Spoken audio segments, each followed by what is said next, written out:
कभी आपका cheque bounce हुआ है और सोचा है कि क्या लीगल एक्शन ले सकते हैं? चलो, निगोशिएबल इंस्ट्रूमेंट्स एक्ट का सेक्शन 138 5 मिनट में समझते हैं। आज हम इंडिया में चेक बाउंस लॉज के बारे में बात करेंगे और सेक्शन 138 क्या कहता है। भारत में चेक बाउंस होना एक गंभीर मामला है और इसके लिए कानून में खास प्रावधान है। सेक्शन 138 जो निगोशिएबल इंस्ट्रूमेंट्स एक्ट 1881 के तहत आता है, यह बताता है कि अगर किसी खाते में पर्याप्त पैसे नहीं हैं या किसी और वजह से चेक डिसऑनर हो जाता है तो ये एक अपराध माना जाता है। इस कानून के तहत चेक बाउंस होना सिर्फ एक सिविल मामला नहीं बल्कि एक क्रिमिनल ऑफेंस भी है। इसका मतलब है कि दोषी व्यक्ति के खिलाफ आपराधिक कार्रवाई की जा सकती है जिसमें जेल और जुर्माना दोनों हो सकते हैं। लेकिन यह कानून तभी लागू होता है जब चेक किसी लीगली एनफोर्सेबल डेट यानी वैध बकाया राशि के लिए दिया गया हो। अगर चेक गिफ्ट या लोन के वादे के बिना दिया गया है तो यह कानून लागू नहीं होगा। चेक को बैंक में प्रेजेंट करने की भी एक समय सीमा है। आपको चेक जारी होने की तारीख से 3 महीने के अंदर ही बैंक में जमा करना होगा, वरना वो अमान्य हो सकता है। अगर बैंक में पैसे नहीं हैं या कोई और वजह है तो बैंक उस चेक को अनपेड यानी बिना भुगतान के लौटा देगा और इसकी जानकारी आपको दे देगा।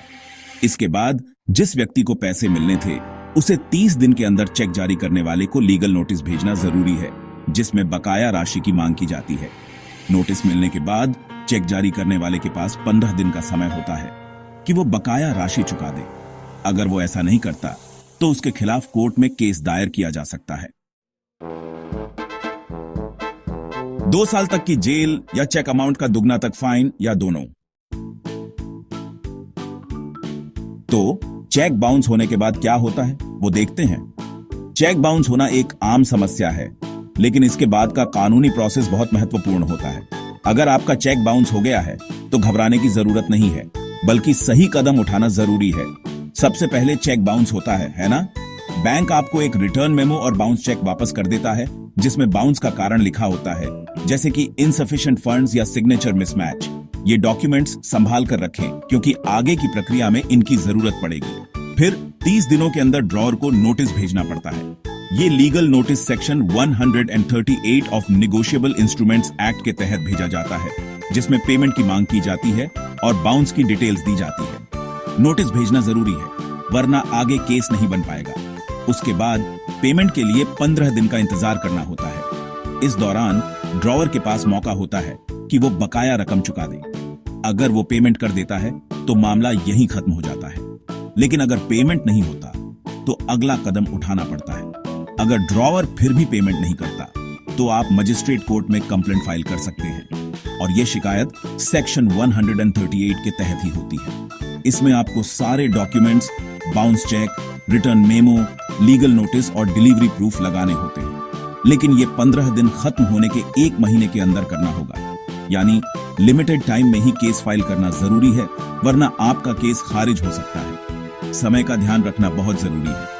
और हाँ, रीसेंट चेंजेस के साथ डिजिटल फाइलिंग ऑप्शंस भी है, जिससे आप घर बैठे ही डॉक्यूमेंट्स ऑनलाइन जमा कर सकते हैं। इससे कोर्ट में लंबी लाइनें और फिजिकल फाइलिंग की झंझट कम हो गई है, जिससे प्रोसेस थोड़ा आसान हो जाता है। कुल मिलाकर चेक बाउंस के बाद सही समय पर सही कदम उठाना जरूरी है ताकि आपको न्याय मिल सके और आपका पैसा सुरक्षित रहे। अगर आप हर स्टेप ध्यान से फॉलो करेंगे तो कानूनी प्रक्रिया आपके लिए काफी आसान हो सकती है। अब एक जरूरी बात, हर चेक बाउंस होना हमेशा अपराध नहीं होता। कई बार लोग ये मान लेते हैं कि अगर चेक बाउंस हो गया तो सामने वाले पर सीधा केस बनता है, लेकिन ऐसा नहीं है। अगर चेक लीगली एनफोर्सेबल डेट के लिए नहीं था, यानी वो पैसा वसूलने का कानूनी हक आपके पास नहीं था, तो कोई ऑफेंस नहीं है।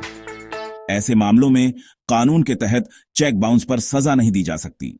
और अगर चेक गिफ्ट के तौर पर दिया गया था, यानी बिना किसी उधारी या लेन देन के, या फिर सिर्फ सिक्योरिटी के लिए दिया गया था, जैसे कि कोई एडवांस या गारंटी, तो सेक्शन 138 अप्लाई नहीं होगा। इसका मतलब ऐसे चेक बाउंस होने पर आपराधिक मामला नहीं बनता।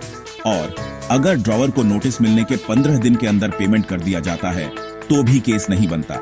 इसलिए हर चेक बाउंस पर घबराएं नहीं, पहले यह समझें कि मामला किस तरह का है और क्या वाकई अपराध बनता है या नहीं। तो आप खुद को कैसे बचा सकते हैं? सबसे पहले अपने सारे ट्रांजैक्शंस का रिकॉर्ड रखें, चाहे वो कितने भी छोटे क्यों ना हो।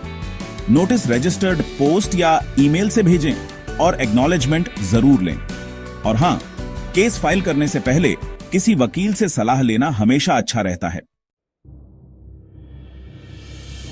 देखने के लिए धन्यवाद।